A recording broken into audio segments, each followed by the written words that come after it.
এই অনুষ্ঠানের মধ্যেই যেন আমাদের দোয়াটা সীমাবদ্ধ না থাকে, অনুষ্ঠানের মধ্যেই যেন আমাদের দোয়াটা কি না থাকে, সীমাবদ্ধ না থাকে।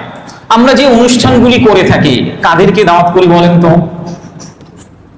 ধনী আত্মীয় যারা আছে, পরিচিত ফ্রেন্ড সার্কেল যারা আছে, বন্ধু বান্ধব যারা আছে তাদেরকেই দাওয়াত করি। যারা কোনোদিন নামাজ পড়ে নাই, রোজা রাখে নাই, যাকাত দেয় নাই, তাদেরকে আমার মা বাবার মারা যাওয়ার পরে মা বাবাকে যেন আল্লাহ তাআলা মাফ করে দেয়, এই জন্য তাদেরকে আমি ইনভাইট করেছি।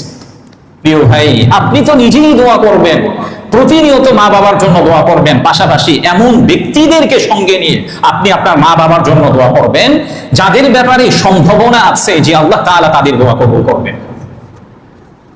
এমন ব্যক্তিদেরকে নিয়ে দোয়া করা চাই যাদের ব্যাপারে সম্ভাবনা আছে আল্লাহ তাআলা তাদের দোয়া কি করবেন, কবুল করবেন। কিন্তু সম্পূর্ণ ব্যতিক্রম আমরা অনুষ্ঠান করে থাকি। দেখা যায় যে যাদের দোয়া কবুল হবে না, যারা নিজেরাই সন্দেহের মধ্যে আছে, ইসলামকে নিয়ে সংশয়ের মধ্যে ভুগতে থাকে, তাদেরকে নিয়ে আমরা দোয়ার আয়োজন করে থাকি।